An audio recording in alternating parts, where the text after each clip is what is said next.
പ്രിയപ്പെട്ട മലയാളികളായ ഹിന്ദു സഹോദരങ്ങൾക്ക് നമസ്കാരം.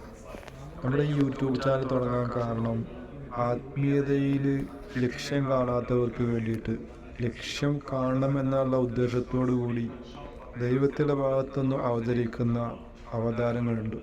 അത്തരം അവതാരങ്ങളുടെ ലക്ഷ്യം ഈ ഭൗതിക ലോകത്തിലുള്ള അനീതികൾ ഉന്മൂലനം ചെയ്യലല്ല, പകരം ആത്മീയ ലോകത്ത് എത്തിപ്പെടുന്നതിന് മനുഷ്യനുണ്ടാകുന്ന പ്രതിബന്ധങ്ങൾ നീക്കം ചെയ്യണം.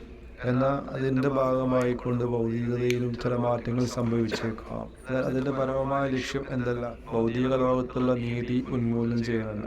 ഇങ്ങനെ ദൈവത്തിൻ്റെ അവതാരങ്ങളായിക്കൊണ്ട് ഒരുപാട് അവതാരങ്ങൾ ഈ ലോകത്ത് വന്നു കഴിഞ്ഞിട്ടുണ്ട്. ദശാവതാരങ്ങളായിട്ട് മഹാവിഷ്ണുവിൻ്റെ അവതാരങ്ങൾ വന്നു കഴിഞ്ഞു. അതിൽ ഒരേ ഒരു അവതാരം മാത്രം വരാതിരിക്കുന്നുണ്ട് എന്നുള്ള രീതിയിൽ പുരാണങ്ങൾ പഠിപ്പിക്കുന്നുണ്ട്.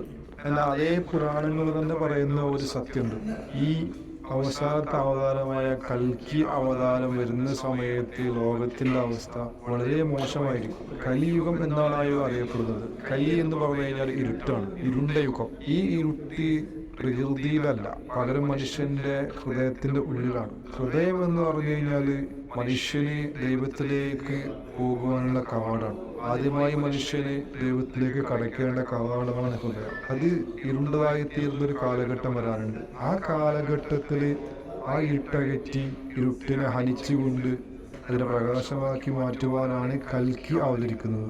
ആ കൽക്കി വരുന്ന സമയം കൽക്കിയെ മനസ്സിലാക്കാൻ വേണ്ടി ഉപയോഗിക്കേണ്ട വേദങ്ങൾ, ആ വേദങ്ങളിൽ എങ്ങനെ സത്യം കണ്ടെത്താനാവും?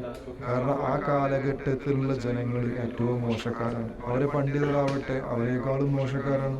ആ പണ്ഡിതന്മാരുടെ കയ്യിലാണ് ഈ വേദഗ്രന്ഥങ്ങൾ. അപ്പൊ ഈ ഇരുട്ട് ബാധിച്ച ഹൃദയങ്ങളുള്ള പണ്ഡിതന്മാർ ആ വേദങ്ങളിലുള്ള സത്യത്തെ ദുർവ്യാഖ്യാനിച്ചുകൊണ്ട് ജനങ്ങളെ കബളിപ്പിക്കും. അങ്ങനെയുള്ള ഒരു കാലഘട്ടത്തിലാണ് കൽക്കി അവതരിക്കുക. പിന്നെ ഈ വേദങ്ങൾ ഉപയോഗിച്ചുകൊണ്ട് എങ്ങനെ കൽക്കിയെ മനസ്സിലാക്കാൻ സാധിക്കും? അപ്പോൾ ആ കാലഘട്ടത്തിലെ ജനങ്ങൾക്ക് കൽക്കി തന്നെയാണ് കൽക്കിയെ മനസ്സിലാക്കാൻ വേണ്ടി സഹായിക്കുക. ഇത് മനസ്സിലാക്കുന്നവരല്ലാതെ കൽക്കിയെ കൊണ്ട് ഉപയോഗിക്കപ്പെടില്ല. കാരണം കൽക്കിയെ കാണിച്ചു കൊടുക്കുന്ന ഒരാളെങ്കിലും ഭൂമിയിൽ ഉണ്ട് എങ്കിൽ അദ്ദേഹം തന്നെ മതിയായിരുന്നു ദൈവത്തെ കാണിച്ചു കൊടുക്കാനും. അങ്ങനെ ഒരാളില്ലാത്തതിന്റെ പേരിലാണ് കൽക്കി വരേണ്ടി വരുന്നത് എന്നിരിക്കെ നമ്മൾ ആ കൽക്കിയെ അന്വേഷിക്കുന്നത് മറ്റൊരാളിൽ നിന്നാവുന്നത് എങ്ങനെയാണ്? അപ്പൊ ഇവിടെ ബുദ്ധിമാന്മാർക്ക് വേണ്ടി മാത്രം തയ്യാറാക്കി വെച്ച ഒരു അവതാരമാണ് കൽക്കി അവതാരം. ഈ ബുദ്ധിമാന്മാർ എന്ന് പറഞ്ഞു കഴിഞ്ഞാൽ ഭൗതികതയിലുള്ള ബുദ്ധിമാന്മാരല്ല, ആത്മീയതയിലെ ബുദ്ധിമാന്മാരാണ്. ആത്മീയത എന്ന് പറഞ്ഞു കഴിഞ്ഞാൽ ഒരു മതത്തിന്റെയും കുത്തവകാശമല്ല. ആത്മീയതയിൽ മതമില്ല,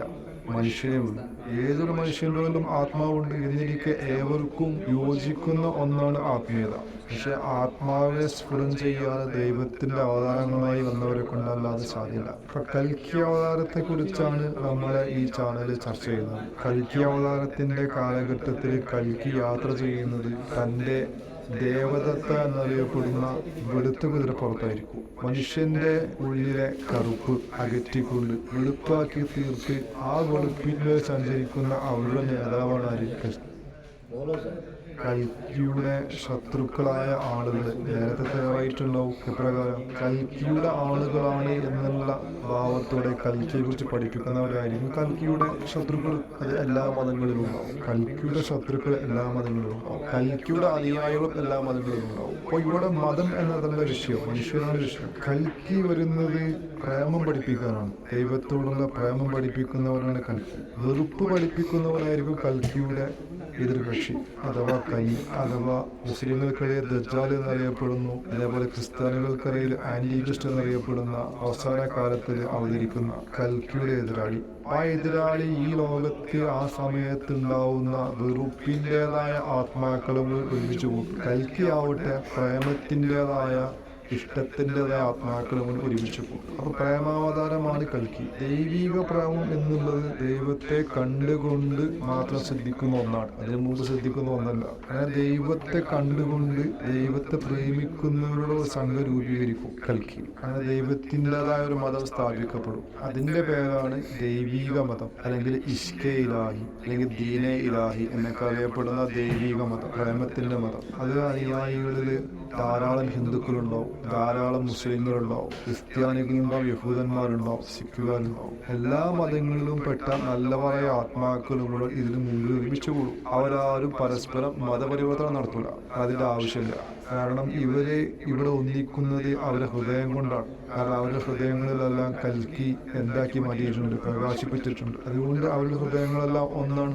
ബാഹ്യമായ ആരാധനാരീതികൾ വ്യത്യസ്തമാണെങ്കിലും ഹൃദയം ഒന്നാണ്. ആ ഹൃദയത്തെ ഭരിക്കുന്ന രാജാവാണ് കൽക്കി. അതാണ് കൽക്കിയുടെ വെളുത്ത കുതിരകൾ. കരിയാകുന്ന ഇരുട്ടിനെ തകർക്കുന്ന വെട്ടുന്ന വാളാണ് പ്രകാശം കൊണ്ടുള്ള കൽക്കിയുടെ വാള്. അപ്പൊ ഈ മനുഷ്യരുടെ ഹൃദയങ്ങളെ എങ്ങനെയാണ് കൽക്കി പ്രകാശിപ്പിക്കുന്നത്? ദൈവത്തിൻ്റെതായ പ്രകാശിക്കുന്ന നാമം കൊണ്ട്. ഹിന്ദുക്കൾക്ക് അവരെ ഭാഷയിൽ ഹേ റാം എന്നുള്ള വാളുകൊണ്ടും, മുസ്ലിങ്ങൾക്ക് അള്ളാഹു എന്ന വാളുകൊണ്ടും, ക്രിസ്ത്യാനികൾക്ക് യഹോവ എന്ന നാമം കൊണ്ടും, അങ്ങനെ വിവിധ മതങ്ങളിൽ ദൈവത്തിന് ഇറക്കപ്പെട്ട വിവിധങ്ങളായ നാമങ്ങൾ കൊണ്ട് അതിന്റെ ഏക സത്ത ഒരേ ഒരു ദൈവം തന്നെയാണ്. ആ ദൈവത്തിന്റെ വിവിധ നാമങ്ങളാണ് ഇവ. ആ നാമങ്ങളിലെല്ലാം ഒളിഞ്ഞിരിക്കുന്ന ദൈവികമായ പ്രകാശം ഇത് തന്നെയാണ്. ആ പ്രകാശമായ വാളുകൊണ്ട് കൽക്കി ഓരോ മനുഷ്യന്റെയും ഹൃദയത്തിലുള്ള ഇരുട്ടിനെ വെട്ടി തുരത്തും. അങ്ങനെ അർഹരായ ആളുകളെ ഹൃദയങ്ങളിലെ കയ്യെ ഇല്ലാതാക്കും. ഇതാണ് കൽക്കി ചെയ്യുന്ന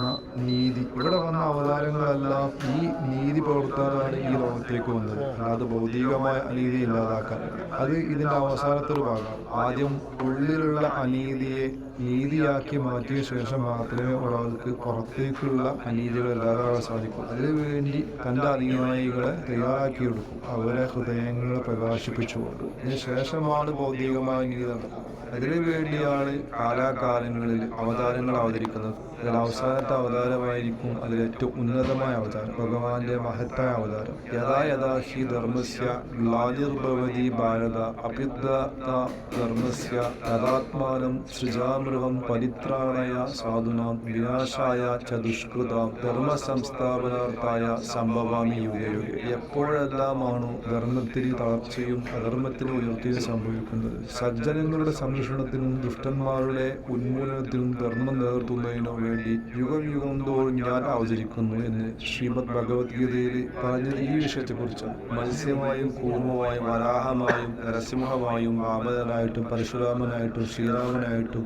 ബലരാമനായിട്ടും ശ്രീകൃഷ്ണനായിട്ടും അവസാനം കൽക്കിയായിട്ടും അവതരിക്കുന്നത് ഓരോരോ കാലങ്ങളിലുള്ള അധർമ്മത്തെ ഉന്മൂലനം ചെയ്യാനാണ്. അപ്പോ അതാത് കാലങ്ങളിലെ അധർമ്മകാരികൾക്ക് ഈ മഹാത്മാക്കളെ മനസ്സിലാക്കാൻ സാധിക്കുക. അത്തരം അധർമ്മകാരികൾ മതത്തിന്റെ ഉള്ളിലുണ്ടാവും, പുറത്തുണ്ടാവും. ഓരോ കാലഘട്ടത്തിലും മതത്തിന്റെ ഉള്ളിലുള്ള പണ്ഡിതന്മാരാണ് ശരിക്കും ഈ അധർമ്മകാരികൾ കൂടുതലും. കാരണം പണ്ഡിതൻ എന്ന് പറയുമ്പോൾ ആ പാണ്ഡിത്യം കിടക്കുന്ന എന്തിലാണ്? ഹൃദയത്തിലാണ്. ഹൃദയം കൊണ്ട് പ്രകാശം സിദ്ധിച്ചവനാണ് പണ്ഡിതൻ. അല്ലാതെ നാവില് ജ്ഞാനം വളമ്പുന്നവനല്ല, ജ്ഞാനം പറയുന്നവനല്ല. തലച്ചോറിലോ നാവിലോ ജ്ഞാനം പറഞ്ഞത് കൊണ്ട് പണ്ഡിതനാവില്ല. പണ്ഡിതനാണെന്നുണ്ടെങ്കിൽ ഹൃദയം പ്രകാശിക്കണം ദൈവനാമത്താൽ. അവരെ മാത്രമാണ് ഓരോ മതങ്ങളും പണ്ഡിതനായിട്ട് വിശേഷിപ്പിക്കുന്നത്. അതല്ലാതെ ഇതിന് വിരുദ്ധമായിട്ട് ഒരു ഭഗവത്ഗീതയിലോ ഒരു വേദങ്ങളിലോ ഖുർആനിലോ ബൈബിളിലോ ഒന്നും പറയുന്നില്ല. അങ്ങനെ മനസ്സിലാക്കി തരുന്നത് ആരാണ്? ഇത്തരം പ്രകാശമായ ഹൃദയങ്ങളില്ലാത്ത പാമരന്മാരായ പണ്ഡിതന്മാരാണ്. എല്ലാ മതങ്ങളും സുലഭമായി കിട്ടിക്കൊണ്ടു.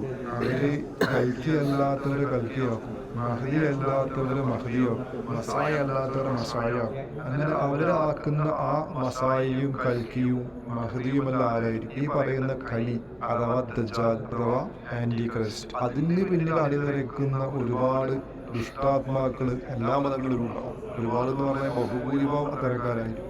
അതിനെതിരെ പോരാടിക്കൊണ്ട് അവർക്ക് മീതെ വിജയം വരിക്കുന്ന ഒരു നായകനും കൽക്കിക്കുണ്ടാവും. ആ കൽക്കിയുടെ നായകസ്ഥാനമായിരിക്കും ഈസ എന്ന പ്രവാചകൻ വഹിക്കുന്നത്. അപ്പൊ നമ്മൾ ഈ വിഷയത്തെക്കുറിച്ച് ഗഹനമായി ചിന്തിക്കേണ്ടതുണ്ട്, പഠിക്കേണ്ടതുണ്ട്.